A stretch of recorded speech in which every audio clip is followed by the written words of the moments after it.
स्वामी अनंग बोधाश्रम स्वामी जी थे, बचपन से महान बैरागी।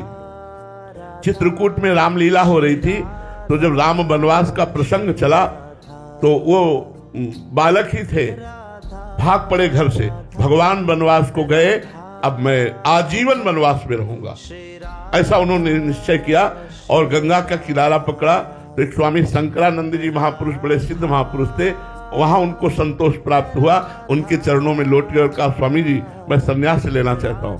तो उनका इतनी कम अवस्था में संन्यास, तो उनका गुरुदेव मैं वचन देता हूं कभी संन्यास धर्म के विरुद्ध आचरण नहीं करूंगा। तो संन्यास में दिगंबर किया जाता है, नग्न किया जाता है, बड़ी करुण उस समय स्थिति होती है। हाथ उठा के पूछा जाता है तुम्हारा कौन, तो नारायण के सिवा कोई नहीं। तो जब उनको दिगंबर करके संन्यास दिया गया और फिर जब बाहर निकले तो कहा लंगोटी धारण कर लो, तो उन्होंने कहा अब नहीं, एक बार जीवन में लंगोटी उतार दी, अब दोबारा जीवन में धारण नहीं।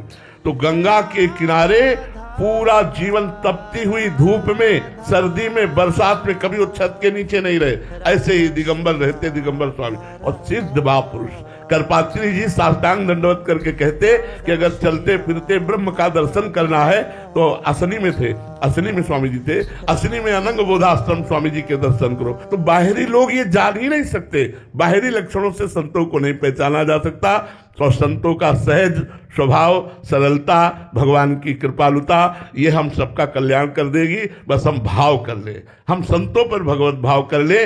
अगर वो कहीं धोखेबाज भी है तो हमारा भाव भगवान स्वीकार करेंगे और हमारा मंगल भगवान करेंगे। हम तो इतना ही जानते हैं कि वेश मात्र को प्रणाम करो, वेश मात्र की आराधना करो, इसी से भगवान प्रसन्न हो जाएंगे। और लक्षणों को पहचानना, तो जब तक आप में लक्षण नहीं आएंगे तब तक आप पहचान नहीं सकते।